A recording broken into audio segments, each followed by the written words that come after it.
Selamat pagi. Semua sudah siapkan piring hatinya? Masih tetap semangat? Ya, kita makin diperketat lagi peraturannya PSBB. Oleh sebab itu mari yuk kita sama-sama membuat negara kita, kota kita sehat. Ya, ikuti peraturan pemerintah. Tidak penting-penting banget, jangan keluar, nggak apa-apa deh, bosan di rumah. Tapi yang penting aman. Kita bersyukur dulu yuk. Selamat pagi Bapak.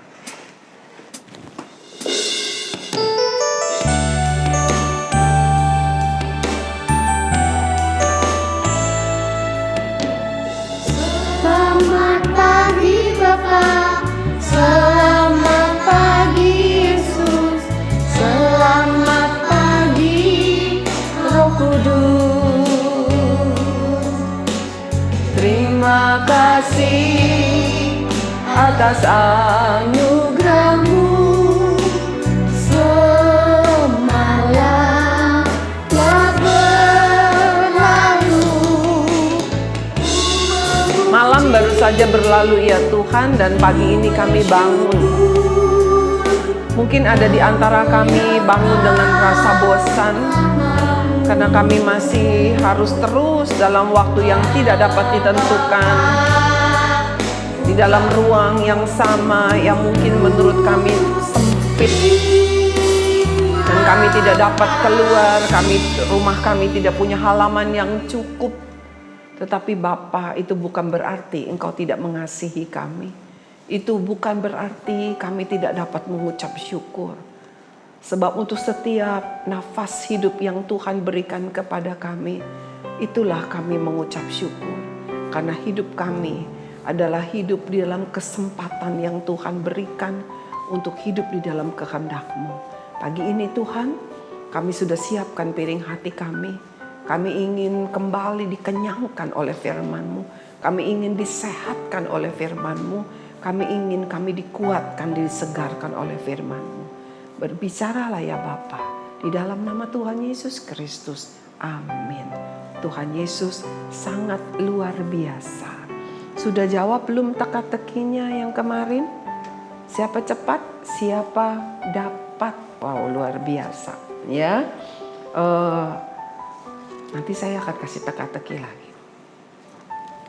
Sebab itu dengarkan baik-baik. Jangan sampai kelewat. Hari ini kita mau belajar, kalau kemarin hidup di dalam kehendak Tuhan, hari ini kita belajar tentang hidup di dalam ketaatan.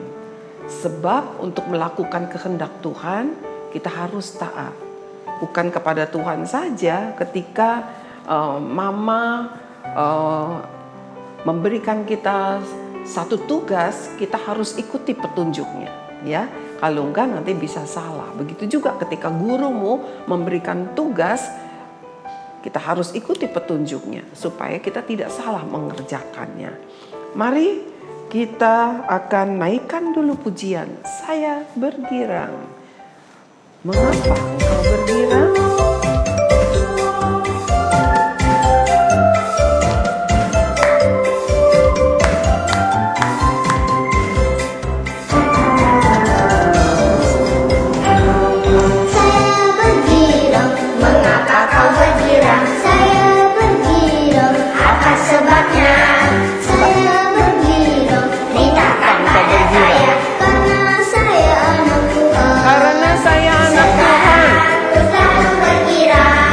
Selalu bergirang bukan karena saya anak orang kaya, bukan karena saya anak yang pintar, tapi karena saya anak Tuhan. Amin. Oh, luar biasa sekali.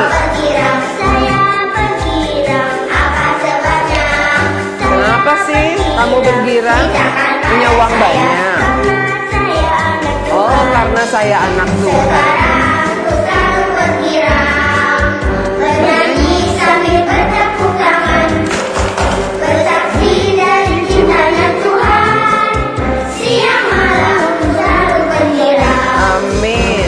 Siang dan malam ku selalu bergirang.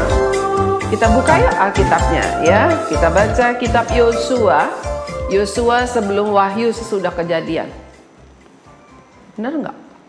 Ya benar dong ya. Kalau sebelum Kejadian daftar isi. Kalau sesudah Wahyu, peta sama kamus. Jadi Yosua itu ada di antara Kejadian dan Wahyu, ya. Entah lebih dekat ke Kejadian atau ke Wahyu, cari sendiri. Yosua pasal 7 ayat yang pertama, kita baca ayat yang pertama. Yosua pasal 7 ayat yang pertama. Tetapi orang Israel berubah setia. Wow, ngagetin juga nih ayat. Ya, katanya orang Israel berubah setia dengan cara apa orang Israel berubah setia?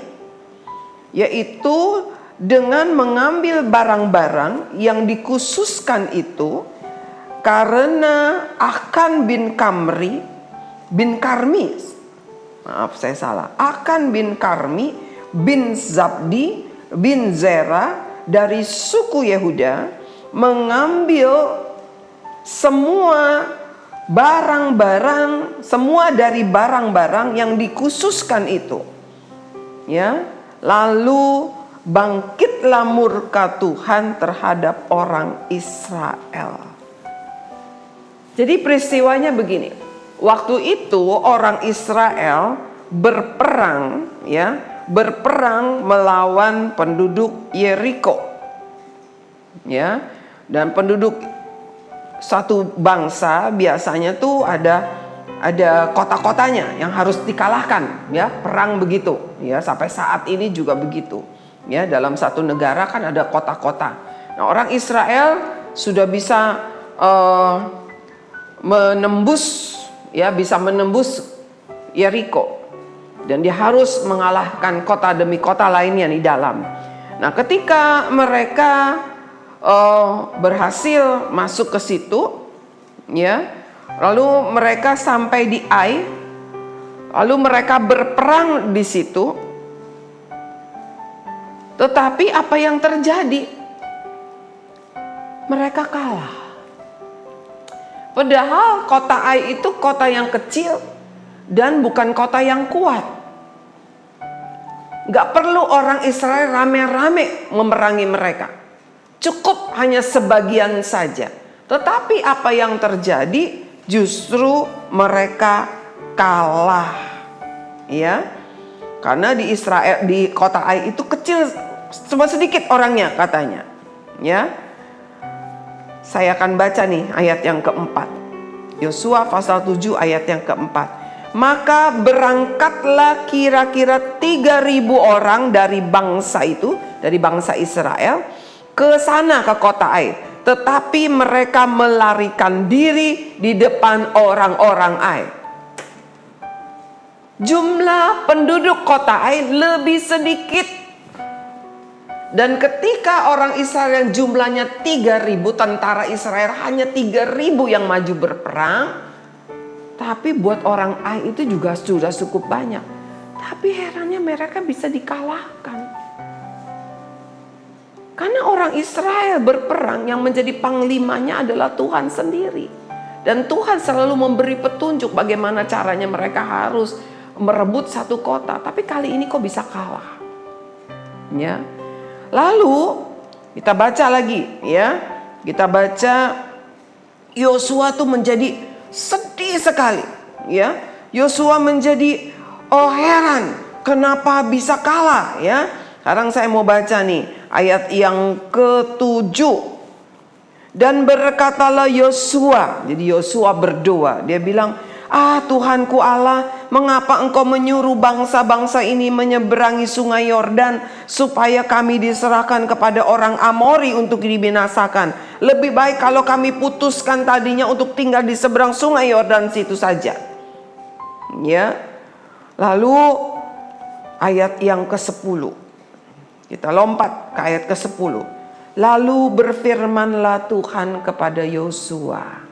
Tuhan jawab nih doanya, ya. Bangunlah, mengapa engkau sujud demikian? Ya, Yosua bersujud di hadapan Tuhan. Dia bilang, Tuhan, Buat apa Tuhan suruh kami memerangi kota yang kami merebut kota ini? Buktinya kami menjadi kalah. Tadinya kami udah di seberang sungai Yordan sudah baik-baik aja. Udah aman, udah cukup di situ aja. Tapi sekarang Tuhan suruh menyeberang, merebut Yeriko dengan segala kota-kota, tapi akhirnya kami kalah. Ya. Tembok Yeriko yang sedemikian tebalnya bisa runtuh hanya dengan puji-pujian, tapi sekarang kami kalah. Lalu Tuhan bilang, bangun Yosua, jangan bersujud.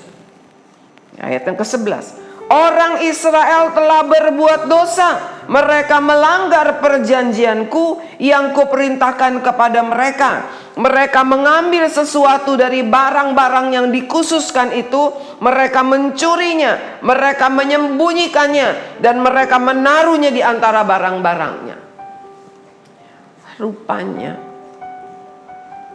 ada di antara orang Israel yang mencuri barang-barang yang Tuhan tidak izinkan untuk diambil.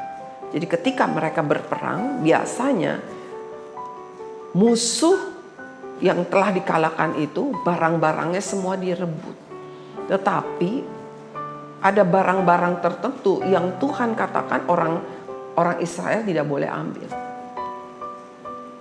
Ya. Tapi ada, tadi kita baca ayat yang ke-1. Ada yang namanya Akan bin Karmi bin Zabdi bin Zera dari suku Yehuda mengambil semua dari barang-barang yang telah dikhususkan itu.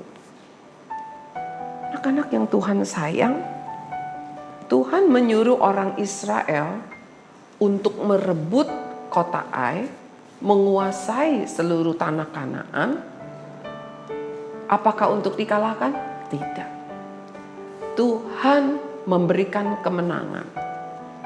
Tuhan bilang sama Yosua di pasal 1, jangan kamu takut, jangan tawar hati, katanya. Setiap tempat di mana engkau injakan akan menjadi milikmu. Tuhan yang akan menolong, Tuhan yang akan memberikan kemenangan. Tapi buktinya kalah. Apakah Tuhan ingkar janji? Tidak. Tuhan sekali-kali tidak pernah ingkar janji. Tetapi rupanya yang membuat kalah adalah dosa. Karena ada si Akan yang mencuri apa yang Tuhan larang. Gak boleh diambil, tapi dia ambil. Dia sembunyikan di antara barang-barang. Anak-anak yang Tuhan sayang, kalau kemarin kita sudah belajar bahwa di dalam hidup kita ada kehendak Tuhan. Kehendak Tuhan selalu pasti ada. Tetapi ketika kita melakukan kehendak Tuhan, kita harus punya ketaatan. Karena ketaatan itu mendatangkan keberhasilan. Kalau kamu belajar membaca, ya anak-anak TK, siswa TK, belajar membaca tapi nggak mau ikutin aturan, pasti salah. Huruf A dibacanya B. Aku nggak mau mulai dari A, aku mau mulai dari B. B A C bukan A B C. Ya jadi salah pasti. Ya, pasti akan gagal membaca. Coba kalau B A C, huruf A dibacanya B. Jadi kalau tulisnya balon, jadi bacanya apa tuh? A, B dibaca A. Aplon jadinya. Ya, jadi salah. Tetapi kalau kita taat akan menghasilkan apa? Keberhasilan. Karena ketidaktaatan akan menghasilkan kegagalan. Ada kehendak Tuhan dalam hidup kita. Kehendak Tuhan bagi orang Israel adalah dia berikan tanah Kanaan menjadi tanah bangsa Israel sampai hari ini. Ya. Tetapi untuk mendapat tanah Kanaan itu Tuhan mau supaya ada usaha. Bukankah waktu hari pertama Tuhan menciptakan langit dan bumi, Dia berkata kepada manusia pertama, usahakan bumi ini dan rawatlah. Ya. Tuhan gak mau kita menjadi orang yang bermalas-malasan, coba menunggu roti dari langit. tidak pernah mau menanam, cuma tumbuh sendiri, ya seperti gak bisa. Tuhan gak mau, karena Tuhan yang kita sembah bukan Tuhan yang malas, Tuhan yang menciptakan. Nah, dalam segala hal ketika kita mengusahakan hidup kita harus ada ketaatan. Kalau engkau tidak taat, engkau tidak akan berhasil. Ya, ketaatan bukan hanya kepada Tuhan. Kalau engkau taat kepada orang tua, engkau bisa taat kepada Tuhan. Tapi kalau engkau kepada orang tua saja tidak taat, bagaimana aku bisa kepada Tuhan? Kalau di sekolah aja kepada guru, tugas-tugasmu sekolah online kamu tidak kerjakan, bagaimana kamu bisa berhasil? Karena tidak ada ketaatan. Tuhan mau kita menjadi anak yang taat. Ya. Ketaatan menjadikan kita menang di dalam persoalan hidup kita. Ya, bukan soal berhasil aja. Orang Israel kalah karena tidak taat. Artinya kalau taat pasti menang. Mari, kamu mau menjadi anak-anak yang berhasil atau anak-anak yang gagal? Kamu menjadi orang yang menang atau menjadi orang yang kalah? Tergantung kamu taat atau tidak. Kita belajar taat. Jangan suka memberontak. Jangan sedikit-dikit melawan. Jangan seperti, saya mau bilang seperti pasar di kaki lima. Tapi harus jadi supermarket. Apa sih maksud saya? Bukan, apaan tuh pasar kaki lima. Artinya gini, kalau kita belanja di pasar kaki lima, kita bisa nawar. Ya, tapi kalau di supermarket tidak bisa menawar. Kita harus menjadi seorang anak yang taat, jangan tawar menawar. Kalau disuruh mandi, jangan baru jam 4 ntar lagi dah, mama sendiri belum mandi. Pagi-pagi bangun tidur, ayo mandi dulu, mau ikut sarapan sorgawi, mau belajar. Nggak usah dah, cuci muka aja, mama juga nggak mandi. Nah itu tidak boleh seperti itu. Tuhan mau kita belajar menjadi anak yang taat, dengar-dengaran, lakukan apa yang menjadi perintah Tuhan dan engkau akan berhasil. Engkau tidak akan menjadi seorang yang kalah, tetapi menjadi seorang yang menang. Mari kita naikkan pujian. Kita naikkan pujian. Pujian ini mungkin banyak yang belum bisa, ya. Dari seorang penyanyi yang cantik, dulunya penyanyi cilik, namanya Nikita. Kau berikan kesempatan. Tuhan berikan kepada kita kesempatan untuk menang. Tetapi kita harus taat. Jangan sampai tidak taat.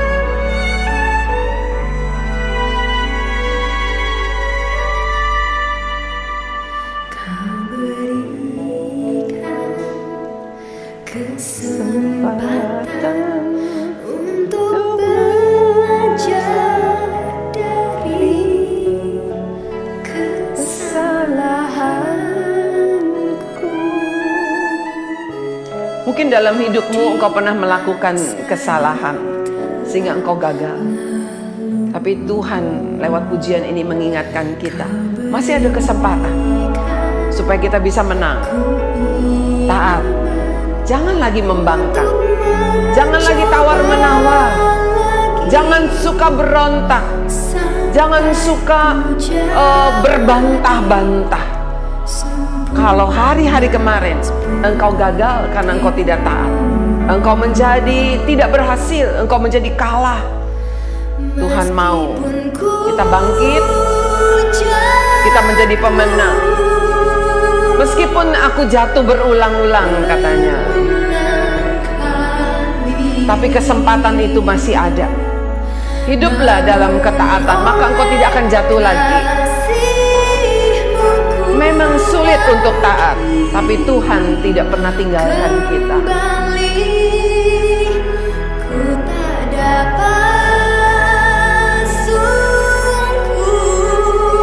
Bapa dalam surga, terima kasih untuk firman-Mu yang mengingatkan kami. Tuhan mau kami menang, Tuhan mau kami berhasil. Tetapi seringkali kami tidak taat sehingga kami kalah, kami gagal. Pagi ini kembali kami diingatkan, kami disadarkan, kami ditegur bahwa kami harus taat. Kunci kemenangan, kunci keberhasilan.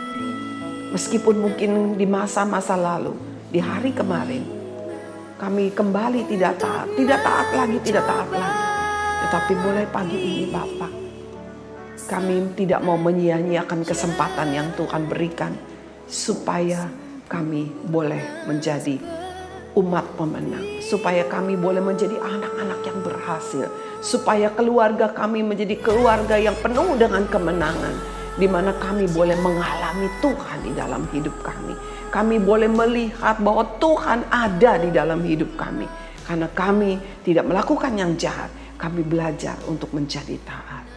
Terima kasih ya Bapa, biarlah Roh Kudus-Mu terus berbicara, memimpin hidup kami, hidup di dalam ketaatan kepada firman-Mu.